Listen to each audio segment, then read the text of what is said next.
మనసుకు దగ్గర ఉండేది కార్యకర్తలే అధినేత. ఒక అంజిరెడ్డి తాత, ఒక మంజుల, ఒక తోట చంద్రయ్య నాకు స్ఫూర్తి. ఆనాడు పొంగనూరు నియోజకవర్గంలో అంజిరెడ్డి తాత స్థానిక సంస్థ ఎన్నికల్లో నామినేషన్ వేసేదానికి వెళ్తే ఆనాటి పాలకులు అడ్డం తిరిగారు.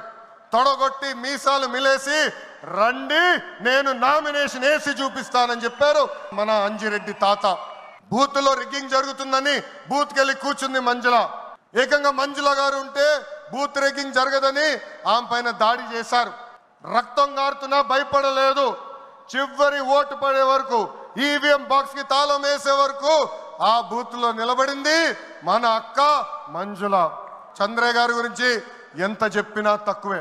మనందరం చూసాం, నడివీధిలో ఆనాటి పాలకులు తరిమి తరిమి కొట్టారు. ఏకంగా డివైడర్ పెట్టి కత్తిని గొంతుకు పెట్టారు. ఒక్కసారి వాళ్ళ నాయకుడికి జై చెప్పమంటే జై తెలుగుదేశం, జై చంద్రబాబు నాయుడు అని చెప్పి ప్రాణాలు పోగొట్టుకున్నాడు తోట చంద్రయ్య. ఎస్, ఈ రోజు నేను ఈ సభాముఖంగా గర్వంగా చెప్తున్నా, ఆంధ్ర రాష్ట్రంలో ఎప్పుడు జరగని విధంగా తోట చంద్రయ్య కొడుకు కూడా ఈ రోజు మన ప్రభుత్వ ఉద్యోగం ఇచ్చింది. అందుకే తెలుగుదేశం పార్టీలో కార్యకర్తలే మన అధినేత. ఈ రోజు మేమందరం ఈ వేదిక మీద నుంచున్నామంటే దానికి కారణం తెలుగుదేశం పార్టీ కార్యకర్త చెమట.